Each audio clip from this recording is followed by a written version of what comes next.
Bom dia a todos. Estamos aqui mais uma vez para uma edição do Lautech Rio. Esta é a quarta edição do Lautech Rio, pela segunda vez no formato totalmente digital. A Oyster e o Acordo Fechado, com o apoio da AB2L e Distrito, têm a honra de recebê-los para esta quarta edição do Lautech Rio. O Lautech Rio surgiu para criar um ecossistema de inovação entre os profissionais de direito e esta é a segunda edição totalmente online.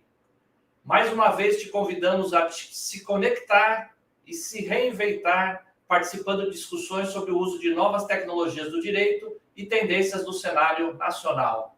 Estamos ao vivo no canal do YouTube e Instagram da Oyster e também pelo LinkedIn do Acordo Fechado, com os links divulgados em nossas redes sociais. Mais uma vez, vamos tratar de questões tecnológicas que afetam a vida dos advogados, dos escritórios e que nossos palestrantes vão tentar trazer um pouquinho de compartilhar os seus conhecimentos para toda a nossa audiência. Além de democratizar esse conhecimento com o mercado, estaremos proporcionando integração entre os profissionais das áreas jurídicas e tecnológicas. O evento hoje tem como tema o que esperar do futuro do universo jurídico. E teremos dois painéis. No primeiro painel, Victor Rizzo vai falar sobre inteligência artificial, oportunidades e ameaças. E no segundo painel, a palestrante Maria Alice Lima Peralta vai falar sobre o futuro da educação jurídica. Agradecemos e saudamos as pessoas que compõem essa mesa virtual. Rafael Cailê, fundador e CEO da Oyster. Rafael Dias, fundador e CEO da Acordo Fechado. Eu, Marcos Antônio Assunção Cabelo, atualmente sou vice-presidente da Comissão Especial de Tecnologia Jurídica do Conselho Federal da OAB e conselheiro seccional da OAB São Paulo. Nossa palestrante Maria Alice Lima Peralta. Ela é uma executiva com mais de 25 anos de experiência no segmento de advocacia corporativa, tendo atuado como VP jurídica, diretora de compliance e de relações institucionais, liderando times de empresas multinacionais no Brasil e no exterior. Ocupou os cargos de vice-presidente jurídica da Mil, General Counsel, da United Health Global e diretora jurídica e de Relações Institucionais da Souza Cruz. Temos também Victor Rizzo, Head de Inovação e sócio da Action Tecnologia, membro do conselho da AB2L, Associação Brasileira de Lautechs e Legaltechs, e ele é especialista em aplicação de inteligência artificial para o setor jurídico. Como fizemos nas outras edições, estamos convidando os participantes para efetuarem doações para uma instituição de caridade. Mais uma vez, estamos escolhendo como beneficiária dessa sua boa vontade o Instituto da Criança. O Instituto da Criança existe há 27 anos, é uma solução para promover o desenvolvimento humano por meio de investimento social privado e a gestão de projetos. A organização inspira a prática da solidariedade. Para realizar a sua doação, basta escanear o QR Code que aparece na sua tela ou fazer um Pix diretamente para pix@institutodacriança.org.br. pix@institutodacriança.org.br. E, logicamente, criança sem o C cedilha. Todos que confirmarem a sua presença através da plataforma Simpla vão receber certificados. Depois também, com autorização dos palestrantes, vamos divulgar o material que eles vão utilizar nas palestras. Então, acesse o link para fazer a sua inscrição no Simpla para garantir o seu certificado. Também teremos uma lista, um formulário Google para você confirmar a sua presença e participar do sorteio de brindes que teremos. Vamos ter a Codot, pacotes da Oyster e da Acordo Fechado. Para realizar a sua inscrição para o sorteio, também basta acessar o link. Eu já preparei um link encurtado, bit.ly/sorteio com S maiúsculo, 28, que é o dia de hoje, numeral 28, LTRJ, Lautech Rio, LTRJ, tá? Neste momento, convidamos Rafael Dias, fundador e CEO da Acordo Fechado e cofundador da AB2L, para conduzir a abertura da quarta edição do Lautech Rio, bem como suas considerações iniciais. Pessoal, agradecemos a participação de todos aí, dos palestrantes, daqueles que estão online aqui no nosso canal no YouTube, no nosso canal no LinkedIn. Chegou o momento aí mais esperado do dia e posso dizer para aqueles apaixonados aí por futebol que não é o jogo do Atlético Mineiro do Palmeiras, mas é a nossa quarta edição do Lautech Rio.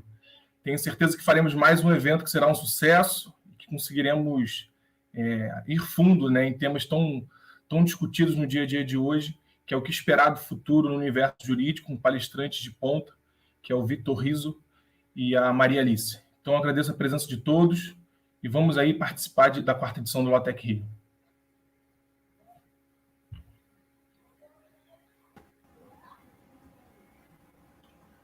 Olá, bom dia, tudo bem? Primeiro, eu gostaria de agradecer aí ao Rafael pelo convite, é um prazer e uma honra estar aqui com vocês, tá? E eu acho que a gente chega realmente nesse tema num momento muito oportuno. A gente está vivendo uma profunda transformação no mundo, né? Mas também uma profunda transformação na área jurídica. E a tecnologia tem sido o drive dessa mudança, tá? Ela tem, inclusive, puxado uma mudança de cultura. Eu acho que a gente vai poder discutir esses temas agora e espero que seja interessante e relevante aí para todo mundo.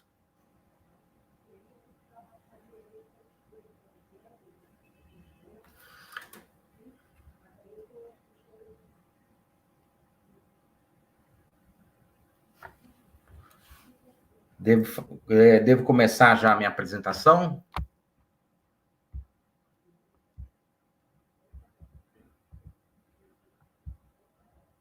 Bom dia.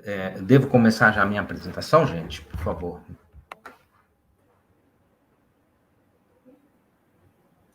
Bom, gente, vamos fazer o seguinte, então. Vamos passar assim para a sua apresentação. Vamos para a audiência tomar ciência. Nós vamos ter um painel de 25 minutos, onde Vitor Riso... Deixa eu fazer a que ainda não foi feita, né? Não, já foi feita. O painel que ele vai falar é Inteligência Artificial, Oportunidades e Ameaças. Vão ser 25 minutos de apresentação e 10 minutos de perguntas. Tendo alguma dúvida, algum questionamento, manda pela rede social a sua dúvida, a gente vai tentar separar algumas para responder em seguida. Então, para darmos início ao primeiro painel, convidamos Vitor Riso, Head de Inovação e sócio da Axion Tecnologia, membro do conselho da B2L, especialista em inteligência artificial, para a apresentação do tema Inteligência Artificial, Oportunidade e Ameaças, após o breve vídeo de abertura. Só um minutinho, Vitor.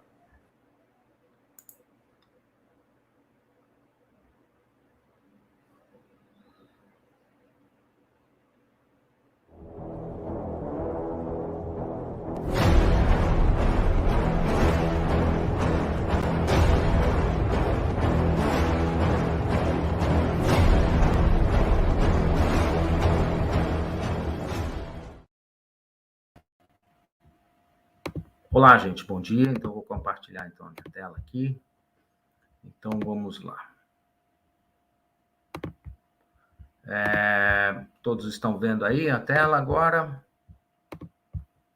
Vocês estão conseguindo ver a tela? Por favor, me orientem aí, porque eu não consigo ver agora vocês.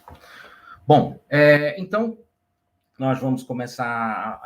hoje eu vou discutir rapidamente as oportunidades e ameaças para o universo jurídico, a inteligência artificial está trazendo, tá? Eu lido com isso e eu vou trazer isso de uma perspectiva um pouco mais prática, tá? Bom, a nossa agenda, a gente vai falar um pouco da era da ascensão dos algoritmos, como eu chamo isso, tá? E como esses algoritmos estão expandindo a inteligência humana. A gente vai falar também dos benefícios da IA, quais os benefícios que a IA trazem, para análise de informação, vai falar um pouquinho das oportunidades da IA aplicadas, em particular, à área jurídica, seja ela privada ou pública, mas, como tudo, também tem as suas ameaças e riscos, a gente vai rapidamente falar sobre esse tema também, tá? Da minha apresentação pessoal, meu nome é Vitor Riso, eu sou diretor de inovação da Axion Tecnologia, eu sou sócio da Axion Par. A Axion Par hoje é uma holding carioca com 10 empresas de base tecnológica em diversos segmentos, inclusive naturalmente, Legal Tech, Fintech, Agritech e IA, tá? E eu já estou há 20 anos trabalhando aí no gerenciamento de projetos de tecnologia jurídica em grandes empresas, instituições financeiras, tá? Nos últimos 5 anos, as coisas mudaram, e mudaram para melhor, porque eu comecei, então, a me dedicar a desenvolver serviços de inteligência artificial focados especificamente para análise automática de documentos. A área jurídica é muito rica em documentos, e aí nós começamos a trabalhar a partir disso, tá? Vamos falar inicialmente dessa era, que eu chamo de era de ascensão dos algoritmos, que é o que a gente está vivendo agora, tá? O ser humano, no seu, vamos dizer, no seu estado natural, ele tinha a sua força muscular, né, os seus membros, a sua força muscular, e ele rapidamente ele percebeu que ele podia fazer a extensão artificial desta força muscular. E aí ele criou ferramentas e depois ele criou máquinas, tá? E com isso ele multiplicou e ganhou superpoderes físicos, vamos dizer assim. Ele conseguiu multiplicar a sua força muitas vezes, tá? E logo em seguida, o ser humano, logo em seguida não, mas enfim, a partir do século XIX, século XVIII, XIX, o ser humano começou a perceber que ele podia também expandir os seus sentidos, os seus 5 sentidos, tá? E ele fez isso através de diversos instrumentos, desde o microscópio, que via um mundo que não havia sido revelado antes, até os telescópios, que permitiram ver, então, as galáxias, permitiram ver os planetas e as galáxias, como o radar, que permitiu ao ser humano ver no escuro, e ainda o raio-x, que permitiu que o ser humano enxergasse através de corpos opacos, tá? O fato é que, com isso, também, mais uma vez, o ser humano não só fez a extensão artificial dos seus sentidos, mas ganhou superpoderes, como se fosse um super-herói de quadrinhos que conseguia ver através de paredes, ver a distância, ver à noite, tá? E mais recentemente, a partir da década de 50, o que aconteceu é que o ser humano começou, então, a fazer a extensão artificial da sua inteligência. E aí surgiram os diversos algoritmos para fazer a expansão da inteligência humana. E é esse momento que a gente hoje vive, né? A gente usa agentes inteligentes para fazer uma série de pequenas tarefas em nosso lugar, tá? E quando a gente fala de IA, é importante a gente perceber que ela já está em todos os locais da nossa vida, tá? E aí eu falo de ubiquidade da IA, tá?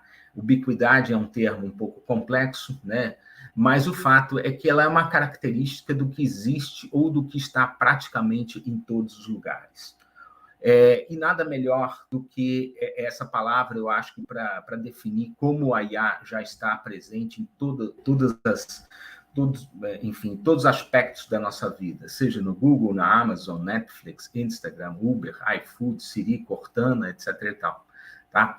E o mais engraçado é que a gente, inclusive, terceirizou para um algoritmo achar um par afetivo lá no Tinder. Ou seja, é nesse nível que a gente está interagindo hoje com os algoritmos de inteligência artificial.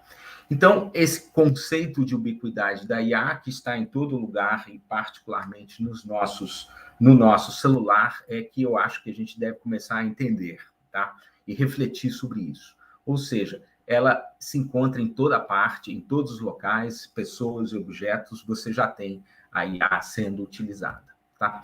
E quando a gente fala de inteligência humana, antes de falar de inteligência artificial, vamos falar da inteligência humana, né? A inteligência humana é um conjunto de funções cognitivas bastante complexas, tá?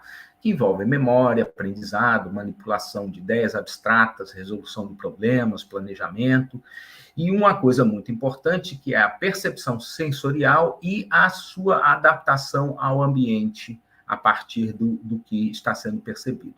Os agentes inteligentes que foram criados, então, pelo ser humano para fazer tarefas em seu lugar, esses agentes inteligentes artificiais estão fazendo coisas semelhantes, em menor escala, naturalmente, nada se compara às funções cognitivas de um ser humano, mas eles fazem análise de dados, interpretação de linguagem, resolução de problemas, aprendizado, sensoriamento e adaptação ao ambiente. Então, eles também estão emulando, numa escala menor, aquilo que é a inteligência humana, mas numa escala muito menor, naturalmente, tá? Quando a gente olha, eu trabalho muito com análise automática de documentos, tá? Usando diversos algoritmos. E quando a gente olha a comparação dos seres humanos com os algoritmos, a gente vê situações assim. Então, por exemplo, a gente vê que seres humanos, eles têm um desempenho, tá? E esse desempenho é proporcional ao treinamento que é dado. Então, quanto mais treinamento você dá, essa pessoa tem uma curva de aprendizado, mas, no entanto, ela chega em determinado momento, ela chega num patamar. O desempenho dela, por mais que se dê treinamento, não passa daquilo. E, eventualmente, por saturação, por tédio ou por outro motivo qualquer, com o tempo, esse desempenho começa a cair.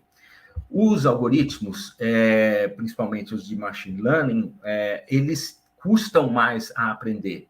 Então, para que você consiga que um algoritmo faça algo que um ser humano faz, você tem que treiná-lo com um volume de casos, ou um volume de casos muito maior do que um ser humano, tá? Entretanto, na medida em que ele é treinado, à medida que aumenta o treinamento e a quantidade de dados, quando você fala de machine learning, treinamento, leia-se dados, né, é equivalente a dados, à medida disso, o algoritmo começa a ter um aumento significativo de desempenho e, em determinado momento, ele ultrapassa, então, o desempenho dos seres humanos, tá? E pode ser muito superior, então, principalmente pela sua capacidade de processamento de dados, mas também pela acurácia. E o que a gente vê, por outro lado, é que o ser humano, quando lida com um volume muito grande de informação, ele começa a ter uma queda de desempenho.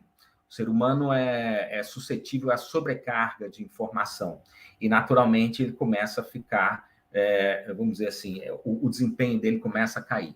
Os robôs, por outro lado, e os algoritmos, eles têm um desempenho constante, tá?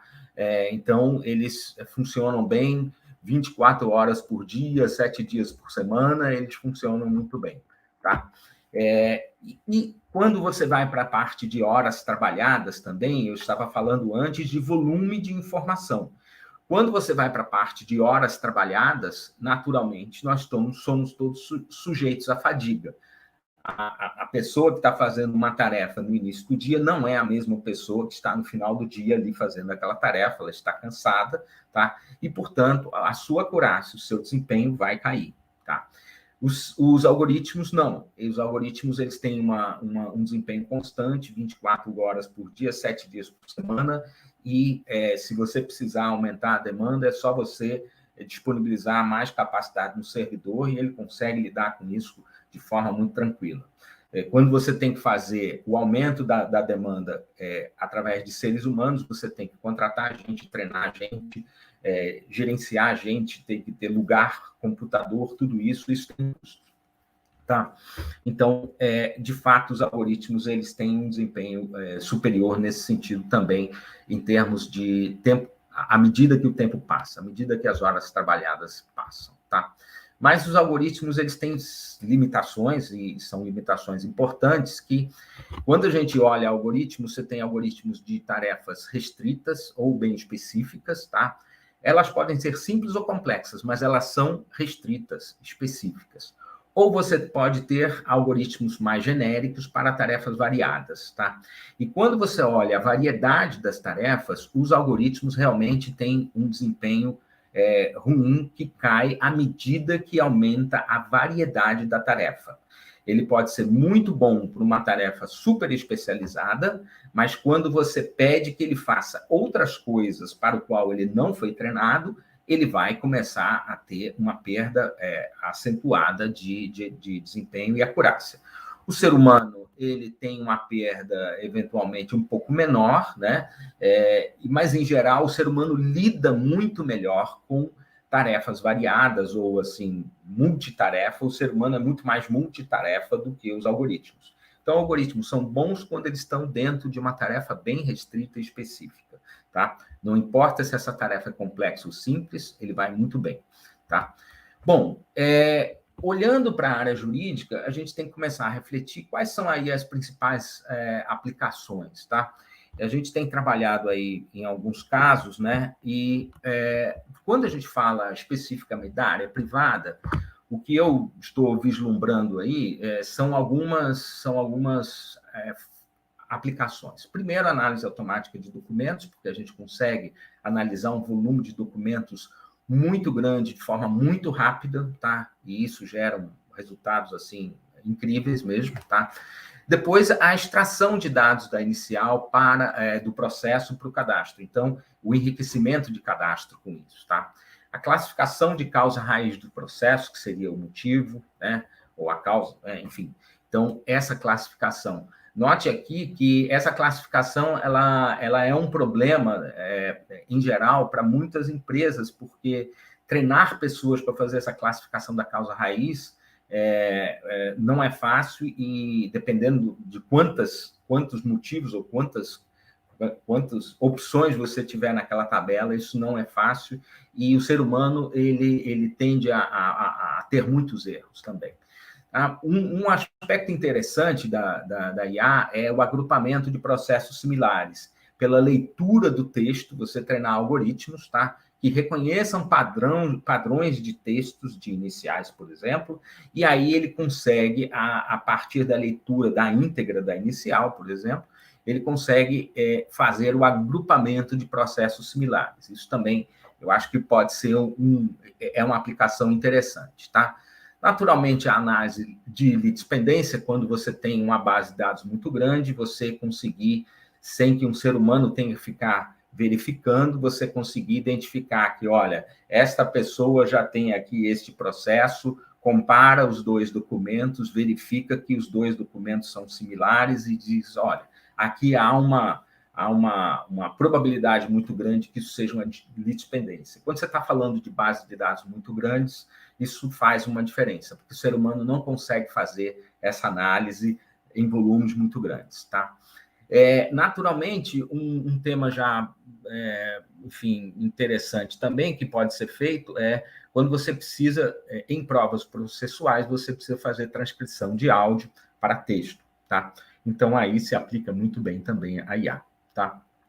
E aquilo que é o desejo de todos, análise preditiva de decisões. Eu diria aqui, para ser muito franco, nós ainda estamos muito longe disso, que eu quero dizer o mercado como um todo, porque o que ocorre é que para você fazer esse trabalho, você precisa de um volume muito grande de dados, de documentos para fazer esse treinamento, e isso tem um custo muito alto. Então, quando você está falando de análise preditiva de decisões de forma genérica, isto ainda não vamos dizer assim, não é viável. Quando você está falando de análise preditiva para um escopo bem específico, para um tipo de ação bem específica, para um segmento bem específico, então, por exemplo,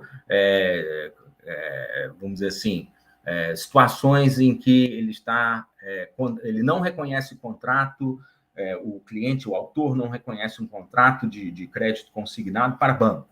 Ok, aí você consegue uma coisa mais específica, você consegue reduzir aí o escopo do treinamento e aí você passa a ter, a poder ter respostas interessantes, tá? Quando você vai para a área pública, você tem aí um outro conjunto de possibilidades também.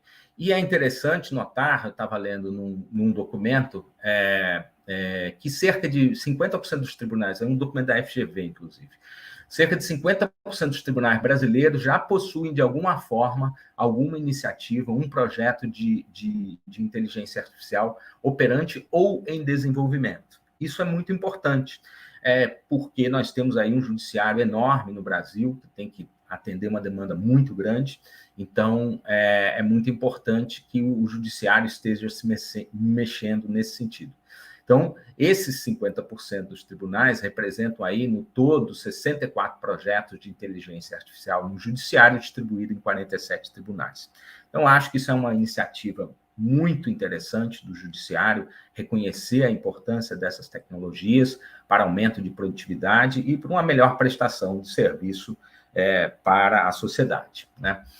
E dentro da área jurídica pública, você também tem aí outras tantas oportunidades, a busca de jurisprudência avançada, né, a busca avançada de jurisprudência, a resolução de disputas online para pequenas causas. Na Estônia já existe isso funcionando há algum tempo.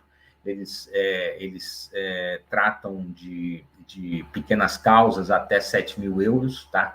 Então, comparado com o Brasil, não é tão pequeno assim, mas isso já existe através de robôs, tá?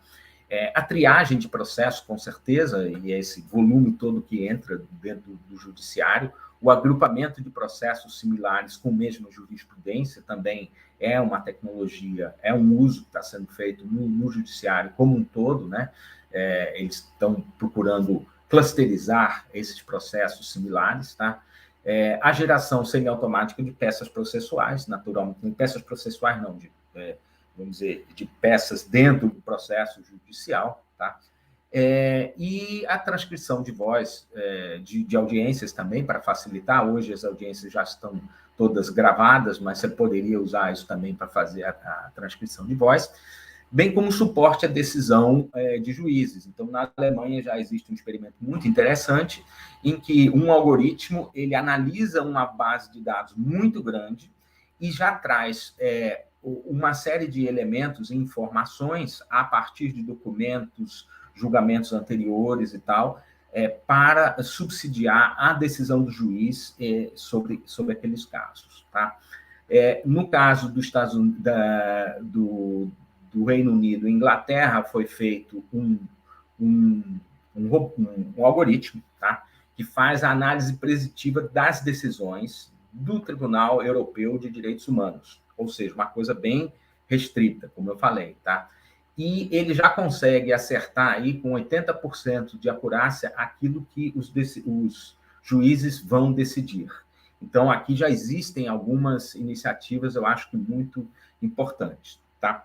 Bom, vamos falar um pouco, então, desses benefícios, tá? A gente tem os principais benefícios da IA para a área jurídica são aumentar a qualidade, a eficiência, a satisfação das pessoas e o resultado do negócio. Satisfação porque você tem os resultados de forma mais rápida, tá? E você, naturalmente, aumenta os resultados do negócio. Você reduz custos, erros, e você tem aí diversas reduções de riscos também, em função desses erros provocados por humanos, e seres humanos, de fato, provocam muitos erros.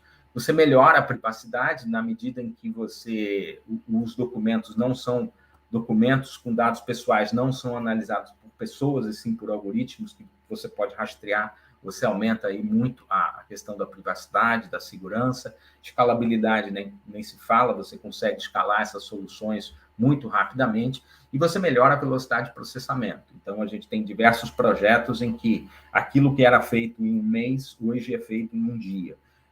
O que era feito na mão por seres humanos em um mês é feito por algoritmos, aquela mesma quantidade, com a mesma qualidade, é feito em um dia, às vezes. Então, a gente tem uma velocidade de processamento muito grande.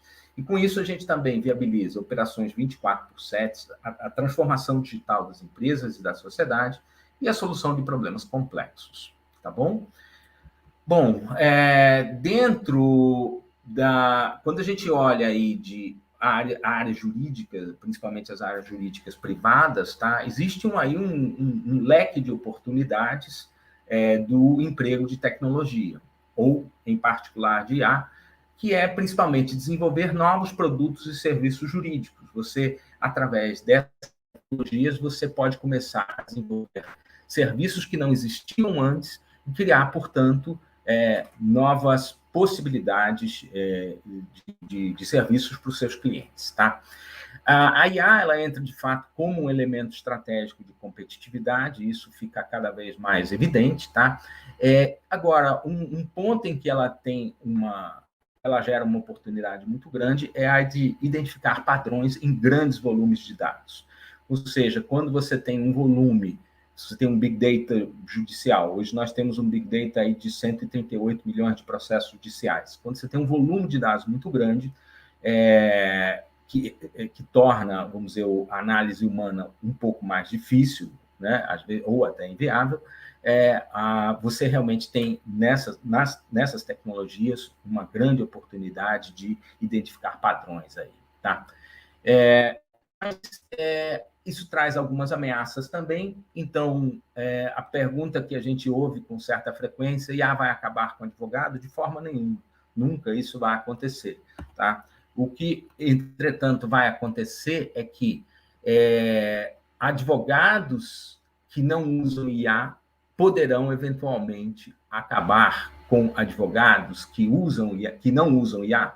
Então, como é que vai ficar esse processo? Tá? E aí, a resposta é sim. Ou seja, se por um lado a IA não vai acabar com o direito, mas por outro lado, o processo de seleção natural de advogados usando IA versus advogados que não usam IA vai começar vamos dizer assim, a colocar à margem, vamos dizer, formas de trabalho um pouco mais antigas. Então, os riscos que a gente tem da IA, mas não só da IA, da tecnologia como um todo, a obsolescência tecnológica de alguns modelos de negócios jurídicos, ou seja, aqueles modelos de negócios jurídicos muito focados em fazer as coisas como se fazia há 10 ou 20 anos atrás, de fato, vão ter dificuldades em se manter no futuro. Eles terão dificuldade por conta da perda de competitividade. Naturalmente, eles possuem custos mais altos do que aqueles que estão prestando serviços com um grau de automação maior, tá? E uma das coisas que ameaça também, enfim, ou que é um problema, é a falta de diferenciação. Quando as pessoas estão fazendo sempre mais do mesmo, isso não é só na área jurídica, em qualquer área, né? Esse escritório, essa pessoa, esse profissional que está fazendo mais do mesmo, ele está fadado a ser substituído por aqueles que começam a trazer novas ofertas, enfim, e novos serviços. E também, naturalmente, um risco é quando você tem operações de foco muito operacional e com baixo valor agregado. O baixo valor agregado, quer dizer, as atividades de baixo valor agregado serão provavelmente não, estão sendo já substituídas por algoritmos, por robôs que estão fazendo. Então, aqueles que estão focados em atividades operacionais com baixo valor agregado tendem a ser substituídos aí por robôs ou por algoritmos, tá? Então, em conclusão, o que a gente tem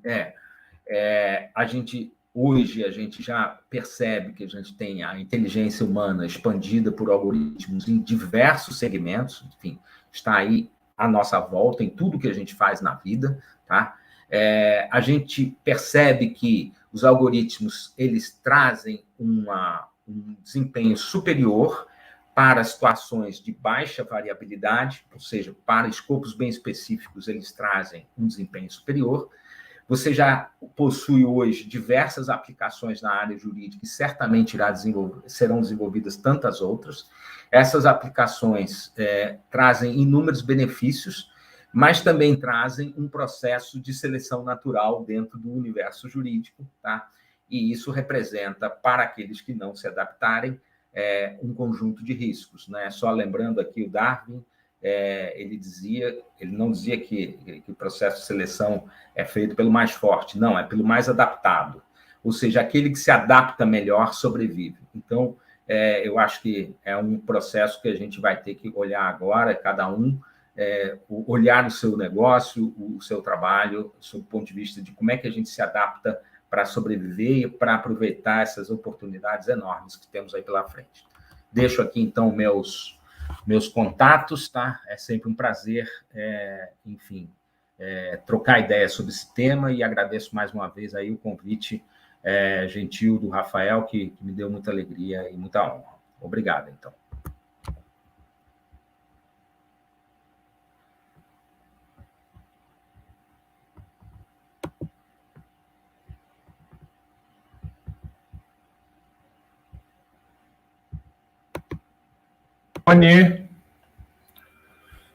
Oi, Marcos.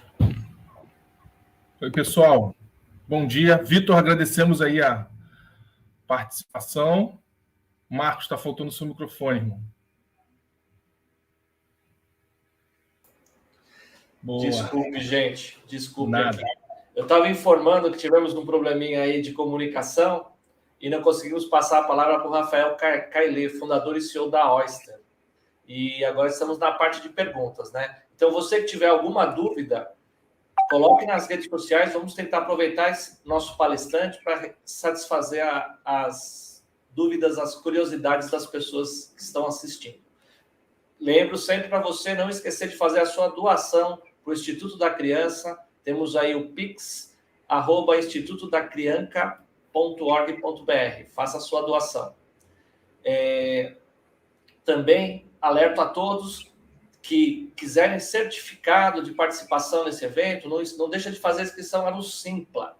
E quem quiser participar dos sorteios, por favor, preencha o formulário aí que a gente criou no Google Forms e acesse aí o QR Code do Instituto da Criança aí para quem ainda prefere escanear pelo celular, fica bem mais fácil, tá? Então, não esqueça também de fazer a sua inscrição para os sorteios. Vamos ter o sorteio de uma EcoDot e de vouchers da Oyster e da Acordo Fechado.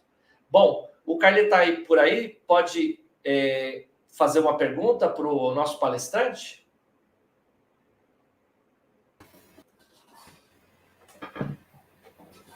Fala, pessoal, tudo bem?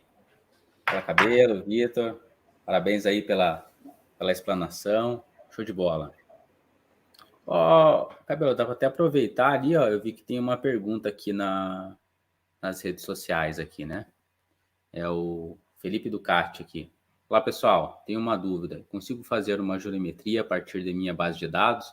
Ou seja, com as decisões dos juízes, das ações dos juízes e das minhas que já foram julgadas?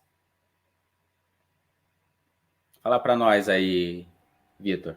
Então, você pode fazer diversos tipos de trabalho. Você pode começar com, vamos dizer, uma análise estatística, que a gente chama de estatística descritiva, uma coisa mais simples, e aí você conseguir fazer essa análise da sua base de dados. Tudo depende também do tamanho da sua base de dados e quanto ela é representativa, tá? E quanto ela é específica. Então, se você tem uma base de dados, por exemplo, do ramo de planos de saúde e sobre um determinado tema, e você tem um volume um pouco mais expressivo disso, você consegue identificar esses padrões, sim, para fazer algum tipo de predição do que vai ser o resultado dessa ação. Entretanto, se você tiver ações muito variadas, enfim, aí já fica difícil, porque você não tem massa estatística o suficiente para fazer isso. Naturalmente, algoritmos de inteligência artificial, quando você tem grandes volumes, eles podem ser empregados, e só faz sentido empregá-los em grandes volumes, porque existe uma relação de custo-benefício, tá? Mas você consegue, para casos específicos, também ter resultados interessantes. Então, a resposta dá para fazer, desde que você tenha um volume razoável de casos do mesmo tipo, você consegue. Se você tiver casos de telefonia, plano de saúde, questões de bancos, questões de consumo, isso tudo misturado em baixa frequência, você não consegue fazer um trabalho detalhado. Certo. Deixa e complementar essa pergunta. Toda nova tecnologia, ela começa com um custo muito caro, né? Você mesmo disse que você teria que portar toda essa base de dados e tal. E qual a sua previsão para que um pequeno, um médio escritório tenha a possibilidade de ter a um custo acessível essas pesquisas, utilizar a automatização, a inteligência artificial de alguma forma? Olha, para os pequenos e médios escritórios, hoje você já tem a possibilidade do uso desses algoritmos de análise automática de documento para enriquecimento de cadastro. Isso já é uma grande utilidade, vamos dizer assim, porque você permite a redução drástica do custo do cadastro e você aumenta muito a velocidade e a qualidade desse cadastro. Então, você já tem aí. Quando você vai para projetos de jurimetria, vamos dizer assim, é interessante que, quer dizer, isso vai estar disponível à medida em que você começar a fazer análises mais homogêneas de um determinado segmento. Então, se você faz uma análise do sistema financeiro, de ações do sistema de instituições financeiras, e vários escritórios, de alguma forma, estão consultando essa informação, aí você tem a capacidade de ratear esses custos, e aí você consegue viabilizar isso também para os pequenos e médios escritórios, né? Tá? Vitor, a pergunta que a gente tem aqui na rede social, você quer fazer, Kailene? Pode mandar ver aí, que ele fala ali se é para grandes escritórios, é isso? Então, é mais ou menos um complemento. Complemento, né? Essa pergunta que eu fiz para você, pode voltar o nome da pessoa ali? É a Juliana. É a Juliana Pacheco, do Buscajur. Juliana Pacheco, ela perguntou se é somente para os grandes escritórios. Não, com certeza não. Principalmente e particularmente nós estamos num esforço aí de levar soluções de IA, vamos dizer, fazer com que escritórios de pequeno, médio porte, e mesmo departamentos jurídicos de pequeno e médio porte, também tenham acesso a tecnologias mais sofisticadas. A gente está tentando fazer, de fato, a gente está nesse esforço de trazer isso a um preço, vamos dizer, que acessível a todo mundo. Como você tem hoje várias tecnologias que você tem de IA que são acessíveis. Então, é só uma questão de tempo e a gente consegue gerar essa escala e a gente consegue gerar a redução de preço e a gente consegue, então, permitir que todo mundo tenha acesso. Com certeza, esse é o caminho. Hein, Vitor, eu acho que até tem uma pergunta, vamos dizer assim, que vem um pouco antes disso, que é, até voltando à questão ali da jurimetria, é o que a gente quer com a jurimetria, né? Qual dado a gente quer medir? O mesmo quesito nessa parte do IA. Qual problema a gente quer resolver com o IA? Aí sim, né, para cada tipo de problema ou para cada coisa que você quer resolver, pode ter caminhos diferentes, podem precisar de X dados, Y dados, volumes e etc, né? Então, eu acho que, até se quiser explanar um pouco mais sobre isso, a gente precisa entender assim, o que a gente quer resolver para pensar como a gente vai criar uma solução, certo? Corretíssimo. Com certeza. Acho que a gente está tendo mais perguntas ali, mais interações, né, Cabelo? Você quer dar uma olhada? Então, eu vou fazer uma pergunta enquanto isso, e aí a gente dá uma pesquisadinha aqui nas redes sociais se tem mais alguma pergunta. Vitor, eu vi você falando ali bastante de atividades repetitivas, atividades até que a gente pode falar que não é propriamente de um advogado, seria de um auxiliar jurídico, né? E o medo do advogado sempre é da inteligência jurídica substituir o advogado. Você acha que é possível a inteligência artificial chegar ao nível de criar petições com maestria, algo personalizado que possa substituir o advogado? Primeiro, eu entendo que sempre inteligência artificial será ferramenta, ou tecnologia, qualquer será ferramenta. Os advogados estudaram 5 anos e aquilo que eles estudaram não é, pelo menos no curto prazo, substituível por algoritmos. Entretanto, quando um advogado que estudou 5 anos está fazendo tarefas absolutamente repetitivas, que não são tarefas de advogado, diga-se de passagem, tá? Aí ele poderá ser substituído por um algoritmo. Tá? Mas analisar um processo judicial, um problema de um cliente, formular vamos dizer assim, a defesa, defender isso na audiência, enfim, todo esse processo, ele não será... Todas as etapas de um processo judicial não serão substituídas tão cedo por um algoritmo. Algoritmos podem servir como ferramentas de trabalho para um advogado. Da mesma forma como ninguém hoje olha mais uma página amarela e você olha o Google, tá? Então, você tem o Google, uma nova ferramenta para fazer uma atividade, mas a atividade continua sendo de buscar o endereço de um fornecedor, por exemplo. Então, o que você vai ter são ferramentas para fazer as coisas de forma diferente, mas a atividade do advogado não vai ser substituída. Show de bola. Nós temos mais uma pergunta aqui. Quais as principais atuações da IA dentro da área de controladoria jurídica? Eu acho que aqui você tem, Eduarda, realmente uma oportunidade bastante grande, principalmente toda a parte de cadastro, tá? Análise de documentos, você tem várias formas de automação que podem ser muito relevantes na área de controladoria jurídica. E aí a gente está falando dos robôs que a Oyster desenvolve também, enfim, tudo isso eu acho que é muito... isso cria um novo patamar de serviços dentro da área de controladoria jurídica.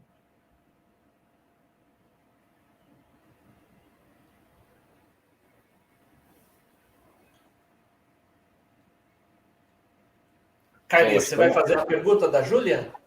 Tem mais uma pergunta aqui do Julian. Aqui. Como o departamento jurídico pode usar os dados de demandas judiciais externamente, né, com juízes e tribunais, sem expor demais? Sem expor? Sem expor demais, né? Acho que é isso que quer dizer, né? Como o departamento jurídico pode usar os dados de demanda externamente com juízes, né, sem expor demais? Bom, a questão é a seguinte: em princípio, os dados de processos judiciais, salvo segredo de justiça, eles são públicos, tá? Então, se o dado é público, você pode ter acesso a ele e, a partir disso, você pode fazer as suas análises, tanto de processos que são da sua empresa, como processos que são, por exemplo, de outras empresas do mesmo segmento, tá? Então, você tem a possibilidade. Agora, dentro de casa, certamente, dentro de um departamento jurídico, sempre existe uma grande oportunidade de fazer uma análise de dados mais detalhada para, vamos dizer assim, otimizar todo o processo, inclusive de defesa, tá? Então, certamente, o que eu vejo hoje, a gente trabalha com muitos departamentos jurídicos e alguns departamentos jurídicos muito grandes, o que eu vejo é que os departamentos jurídicos, eles têm uma área muito forte de back-office, tá? E essas áreas estão muito preocupadas simplesmente em colocar o processo para dentro e fazer ele chegar na mão do escritório com seus subsídios, documentos, tudo que precisa. O que eu não estou vendo na mesma medida é o investimento do jurídico, né, o que a gente poderia chamar assim, de inteligência jurídica, né, de que o que de fato está acontecendo com as ações de forma a tentar mitigar o meu risco, tá? Então, essa parte de inteligência jurídica, eu acho que todas as tecnologias ajudam, mas isso tem que ser criado a partir de uma cultura, tá? Eu acho que esse é o ponto essencial que, no meu ver, acho que existe um grande espaço aí, uma grande oportunidade de avançar aí, essa parte de inteligência jurídica, né? Muito legal, Paulo Victor. A ideia desse evento é ter um evento ser rápido, curto e objetivo. Então, eu agradeço a sua participação. Nós vamos declarar encerrado esse primeiro painel. E, nesse momento, enquanto nós acertamos a transmissão do próximo painel, vamos apresentar 2 curtos vídeos sobre a Oyster e Acordo Fechado, organizadoras deste evento. Quando Marco se formou, achou que passaria mais tempo advogando do que protocolando, fazendo cadastros, atualizando sistemas, intimações eletrônicas, entre outras obrigações. Essa realidade não é apenas de um profissional, mas de escritórios com grandes equipes de advogados. Já parou para pensar no tempo e trabalho dedicados às rotinas repetitivas? Nós da Oyster, uma empresa especializada em serviços de automação jurídica, desenvolvemos uma solução que ajudará escritórios e profissionais com tais rotinas. Utilizando a tecnologia, desenvolvemos robôs capacitados para auxiliar nesses trâmites tão importantes para todo o processo. Nós da Oyster unimos soluções inovadoras e tecnológicas com nosso conhecimento jurídico e desenvolvemos uma ferramenta fácil, intuitiva, escalável e que não precisa de instalação. Tudo isso para garantir a você mais tempo para analisar casos complexos e utilizar seu intelecto no que realmente importa: advogar.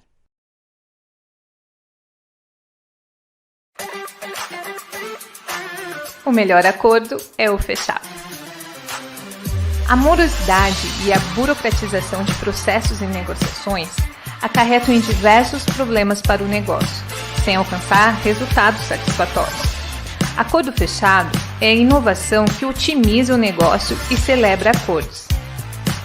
Além de maior êxito nos acordos fechados, você terá redução de custos e ticket médio, diminuição do tempo de vida útil dos processos, metas batidas e, com a automação de rotinas e fluidez no recebimento de honorários, uma equipe motivada e trabalhando com inteligência para potencializar os números.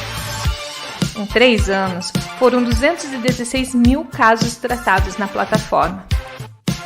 Êxito nos segmentos de mercado de até 60% de telefonia, até 40% em empresas de serviço público, até 50% em bancos e até 50% nas empresas de e-commerce. Com acordos fechados, seu negócio não precisará gastar com expansão de equipe, custas e honorários e terá processos encerrados. São mais acordos e menor custo. Você só precisa dos casos e da plataforma Acordo Fechado, que nós temos a equipe especializada para lhe atender. O acompanhamento é real-time e a melhor parte, Acordo Fechado é uma solução flexível, o que contribui no relacionamento interpessoal e facilidade na implementação. O próximo passo é fechar com Acordo Fechado, a plataforma que proporciona o diálogo e potencializa encerramentos de processos.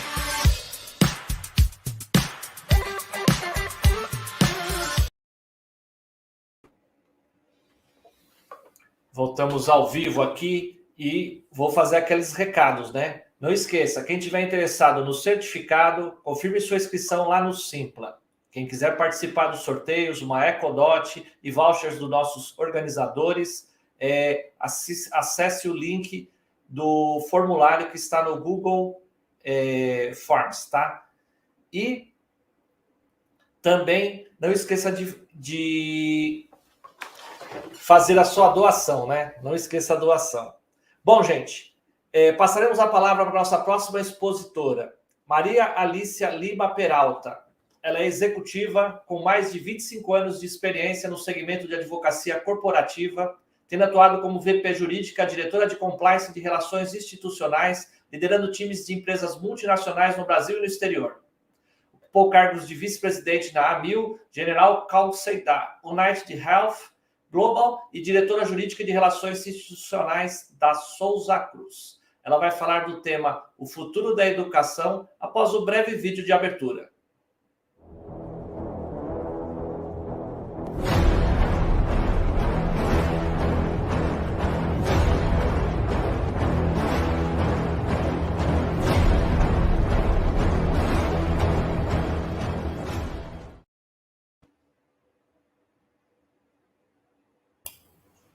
Oi, Marcos, bom dia. Obrigada pelo convite e estou muito feliz de estar aqui com vocês hoje. Podemos começar? À sua disposição. Então, vou compartilhar com vocês. Quem estiver assistindo quiser fazer alguma pergunta sobre o futuro da educação jurídica, vai colocando aí nas redes sociais. Legal. Bom, inicialmente eu queria falar um pouquinho sobre o que me levou, né, a estar aqui hoje falando sobre o futuro da educação jurídica.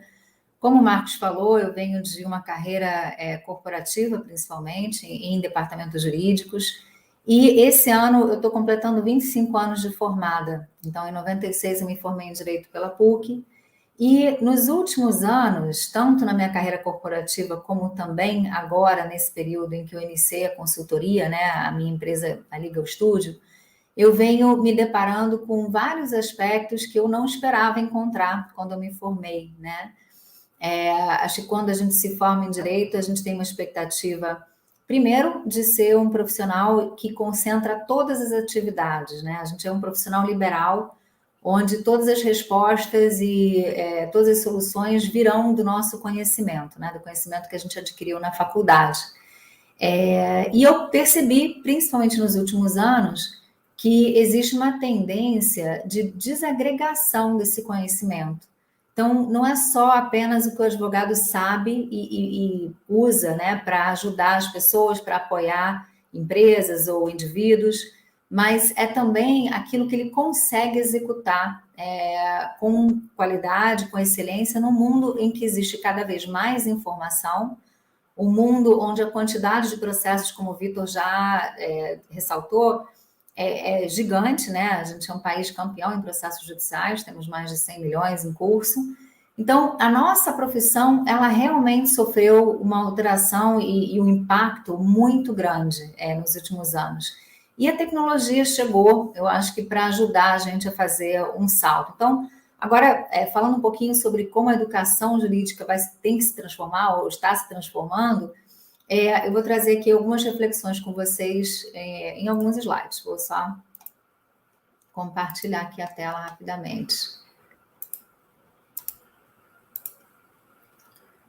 Bom, uma das minhas experiências como diretora jurídica foi à frente de uma empresa de saúde.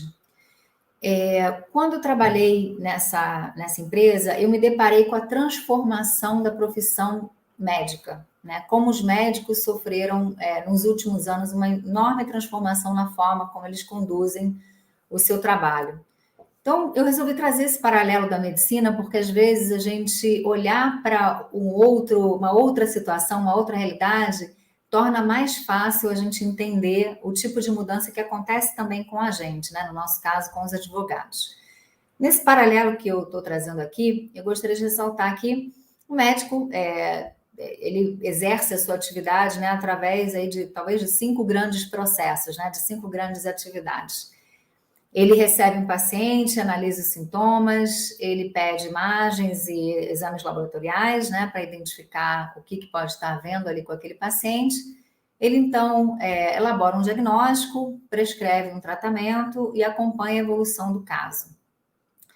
Então, tudo isso o médico se espera, né, ou se esperava até pouco tempo atrás, que o médico fizesse integralmente todas essas atividades, com apoio, talvez, aí de um laboratório, mas, enfim, era o médico que concentraria a capacidade, né, de entregar esse serviço, o serviço médico para um paciente. Quando a gente começa a avaliar como esse serviço está sendo entregado hoje para a população, né, de forma geral, eu, na minha experiência, como eu falei, numa empresa de saúde, eu comecei a ver que a análise dos sintomas hoje, ela, primeiro, sofreu uma grande transformação pelo fato de que o tempo para você analisar um paciente, para você examinar um paciente é muito curto, né? A demanda por serviços médicos, tanto no serviço privado como no serviço público, torna muito essa dinâmica, né, de atendimento, tornou ela muito exprimida. Ela tem que ser feita em poucos minutos. Então, a análise dos sintomas é uma análise um pouco mais superficial do que era no passado, né? As imagens, os exames e todas as outras, os outros apoios que o médico tem para chegar a um diagnóstico passaram a exercer um papel fundamental. Acho que ninguém vai hoje em dia ao médico sem sair com um pedido de exame, seja de imagem, seja de sangue, né, de laboratório. Então, os exames passaram a exercer esse papel. O diagnóstico, então, ele não é dado muitas vezes imediatamente. Ele espera que aconteçam esses exames para que possa ser, então, concluído qual é a questão médica que se apresenta. E aí segue também a prescrição do tratamento e o acompanhamento do caso. E aí o que eu queria ressaltar é que nessa atuação, né, do médico, a gente percebe que existe um grande impacto hoje da tecnologia. E um grande impacto na forma como ele, médico, vai se comportar ao longo dessa jornada, né, com o paciente. Então, aqui no próximo slide, né, eu faço uma pergunta: o que a tecnologia melhorou quando a gente pensa na atuação dos médicos? Primeiro, que aquele ideal, né, de você ter uma consulta longa, presencial, com o médico, isso está se transformando, né? O acesso ao médico ou aos médicos via consultas virtuais, por exemplo, já sofreu um grande avanço, até no cenário de pandemia que a gente viveu e ainda vive, né? Então, em grande parte, os médicos passaram a atuar através de consultas virtuais, fazendo exatamente as mesmas perguntas e eventualmente até conseguindo avaliar sintomas através de fotografias, através de imagens que são compartilhadas nos meios digitais. Os diagnósticos por imagem sofreram uma grande transformação nos últimos anos com o uso de inteligência artificial. Então, a gente tem, o Vitor também ressaltou isso, né? A gente tem uma base de dados imensa em relação a imagens, e aí eu vou dar um exemplo, por exemplo, um médico que tem que avaliar se houve ou não uma fratura, ele vai se valer, ele vai ter muito mais sucesso nesse diagnóstico se, em vez de se valer só na experiência dele, ele pudesse valer de um sistema que compara diversas imagens, talvez milhares de imagens de fraturas, e aí fica mais precisa a identificação se naquele caso concreto houve ou não uma fratura. Também temos as hipóteses das cirurgias robóticas, né? Recentemente, por exemplo, a cirurgia para retirada de câncer de próstata, ela hoje é feita através da cirurgia robótica, né, do uso de robôs, e tem ali uma precisão muito grande, muito mais alta, às vezes, que um médico fazendo acesso diretamente, coisa que a gente não imaginava alguns anos atrás, né? Como é que um médico não vai operar, né? Como é que é uma máquina, um robô operando? E a mesma coisa em relação a atendimentos, eu estou botando entre aspas aqui, presenciais em hospitais, porque também agora em época de pandemia, nem sempre o médico tinha a possibilidade de estar presente no leito, ali ao lado do leito do paciente, às vezes com grande risco de contaminação, né? E aí começou a se introduzir em alguns países a presença de robôs que trazem o médico em iPads ou até em outros devices, né? Onde o médico ele visita o paciente, mas ele só não faz isso de maneira presencial, ele faz isso através do robô. Então, aqui, pessoal, a minha intenção é trazer alguns exemplos de como na medicina se quebraram paradigmas sobre a atuação do médico, né? Então, aquela atuação personalíssima, né? Ela mudou e está trazendo, aliás, uma série de vantagens, né? Se a gente pensa de como essas tecnologias hoje impactam a vida das pessoas. Fala um pouquinho de nós, né? Dos advogados. Quando eu me formei lá, 25 anos atrás, se esperava que a gente tivesse um conhecimento integral dos conteúdos jurídicos, né? Daquilo que a gente aprendeu na faculdade. Então, um bom profissional era aquele que dominava completamente esses conteúdos, né? Seja na esfera civil, trabalhista, claro, tinham especialidades, mas havia uma presunção de que esse profissional teria um grande conhecimento ou um grande arcabouço, né, de conhecimentos jurídicos para poder trabalhar. Também a gente trabalhava, né, a gente saiu da faculdade pensando que nós seríamos contratados pelo que nós fazemos pessoalmente, né, aquele expertise daquele advogado especificamente, aquele nome na porta, né? Isso é o emblema da natureza personalíssima da prestação de serviços jurídicos. Espera-se que esse profissional esteja presente nessa prestação, né? Ele faça esse trabalho. E eu coloquei aqui um terceiro elemento, né, que é o trabalho artesanal, mas no sentido de que a expectativa, né, do cliente, ou às vezes, pelo menos era assim quando eu me formei lá atrás, que cada caso seria único, ele seria analisado e solucionado de forma individual. Bom, a palestra do Vitor me ajudou já a colocar essa atuação num contexto muito diferente. Primeiro, a produção de conhecimento no mundo, né, pessoal, hoje são milhões e milhões de terabytes, ou melhor dizendo, não são terabytes de conhecimento que são gerados na internet todo dia. Então, não existe mais uma presunção de que um profissional tem condições de sozinho se atualizar com esse conhecimento de maneira integral, né? Ele vai ser um expert de todas as coisas que estão surgindo dentro daquela esfera de atuação, porque a produção, né, de informações é muito grande. A natureza personalíssima também, a gente acabou de ver, quando você tem várias atividades que são repetitivas, atividades que não são necessariamente relevantes ou que são estratégicas, né, para ser feitas por um advogado, elas acabam sendo distribuídas por pessoas e talvez um grupo enorme de advogados que precisam executar aquela tarefa, né, para dar conta do volume que existe. Então, isso acontece muito em departamentos jurídicos, acontece também em escritórios, que, por exemplo, um departamento jurídico de uma empresa grande que tem que produzir não sei quantos mil contratos por mês, evidentemente não é um advogado, um especialista que vai fazer a redação de cada um desses contratos, né? Então, esse trabalho precisa, de alguma forma, encontrar agilidade, encontrar velocidade com o uso, provavelmente, de ferramentas. E no terceiro ponto, quando a gente pensa no sucesso de uma ação judicial, por exemplo, que antigamente era feita dessa maneira artesanal, hoje, talvez, esse sucesso seja mais plausível se você analisar os milhões de dados que existem em relação a processos similares. Qual foi o desfecho, né, o desenrolar daquela ação judicial, daquela tese? E hoje isso é possível, né, quando a gente fala da análise de dados e de como isso transformou esse trabalho que era feito de um a um para um trabalho que também usa, né, a jurimetria, como a gente já falou aqui em outras, nas intervenções passadas, anteriores.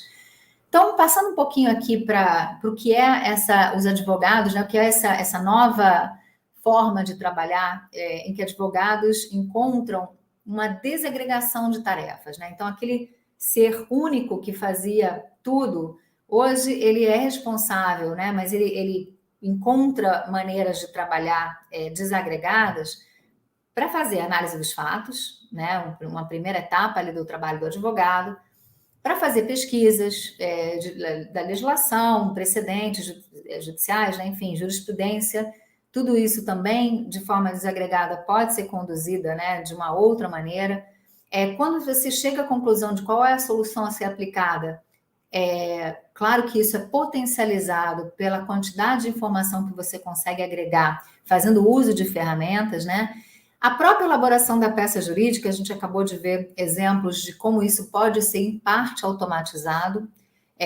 Claro que existe sempre, né, uma preocupação de escritórios e de empresas em ter qualidade nas elaborações, mas se você está falando de situações que se repetem, às vezes uma empresa tem, por exemplo, o mesmo tipo de contrato com vários prestadores que fazem a mesma coisa, a mesma atividade, para que você vai fazer um contrato de cada vez ou até fazer isso de forma manual, onde, na verdade, pode haver mais erros do que acertos se você colocar alguém, uma pessoa, fazendo o preenchimento de todos esses contratos. Então, a elaboração da peça jurídica, por si só, também é uma tarefa que pode ser desempenhada de outra forma, né? Não precisa ser feita pelo advogado.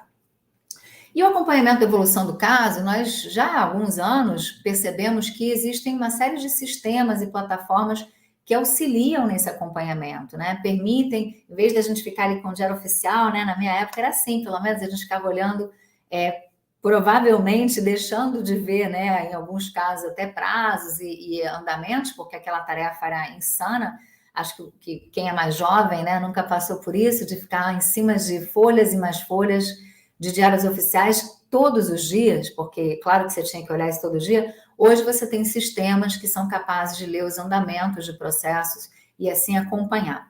Então, a gente chega à conclusão, por essas duas últimas telas, que o papel do advogado mudou enormemente, a forma como ele trabalha mudou enormemente nos últimos anos e pode sim ser potencializada em cada uma desses cinco macroprocessos pelo uso da tecnologia. Então, quando a gente percebe, né, que houve essa transformação, eu digo sempre que existem 3 grandes impulsos, né, que a tecnologia deu.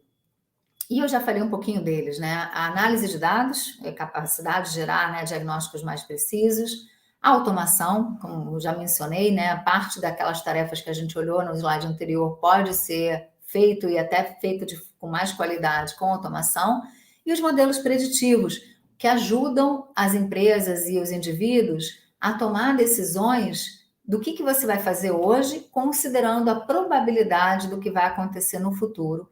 Esses modelos sendo feitos a partir de experiências passadas. Então, você, no presente, tomando decisões futuras, né, que vão ter impactos futuros, olhando a predição feita a partir do passado. Então, tudo isso, a tecnologia impulsiona hoje, né, a capacidade do advogado de ser mais efetivo, se ele utiliza esse tipo de ferramentas. Bom, e como é que isso muda, então, a educação jurídica, né? Eu costumo fazer a distinção de novas habilidades e novos conteúdos. Primeiro, vamos falar das habilidades que surgem nesse contexto. Como a gente já falou, a jurimetria é, de fato, uma grande ferramenta. E o advogado tem que se ambientar, ele tem que se acostumar a pensar na jurimetria como um aliado, né? A gente viu algumas perguntas aqui no intervalo, após a reunião a exposição do Vitor, que falavam justamente disso, como usar a jurimetria, né? Como começar a ter um pouco mais de intimidade, vamos dizer assim, com a estatística para tomada de decisão.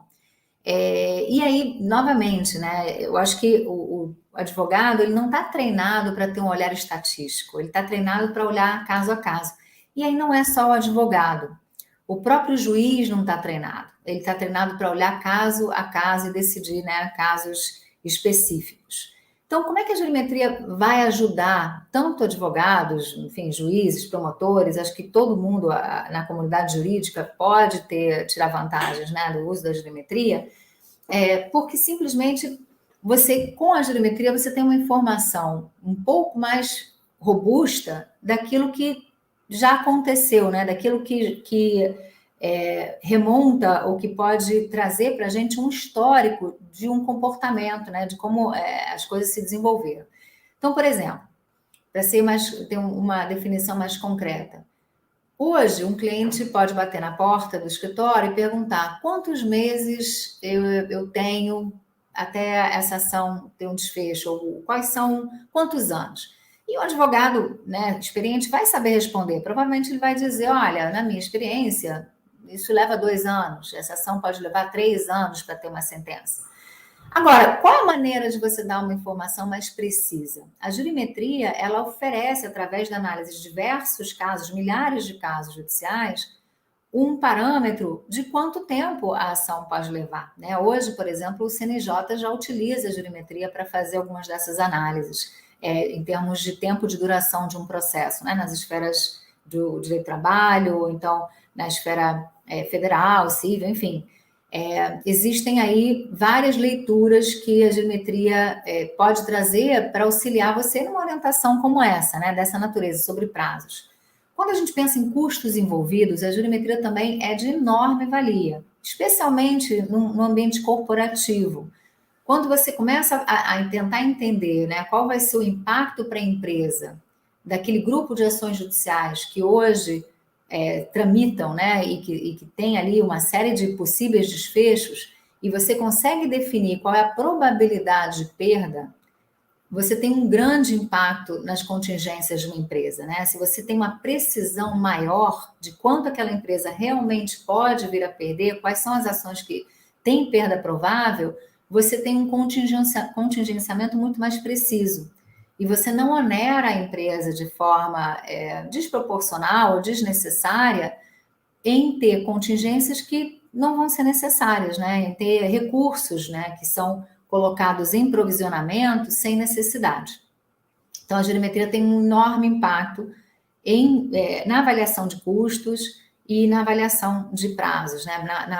Até mesmo na segurança jurídica que a empresa precisa ter ou que o indivíduo precisa ter em relação ao desfecho de um processo judicial. Então, ele deixa de contar apenas com a experiência do advogado, que, por melhor que ela seja, não substitui a leitura e a comparação de milhares e milhares de processos, né? Uma segunda habilidade que a gente percebe, né, que o advogado atual precisa ter, é que nem sempre o desfecho de um processo judicial, e aí no caso de processo, ou o desfecho de um contrato que tem um conflito, né, que não se chegou ali a um acordo sobre o que deve ser entregue pelas partes, nem sempre o processo judicial é a melhor resposta.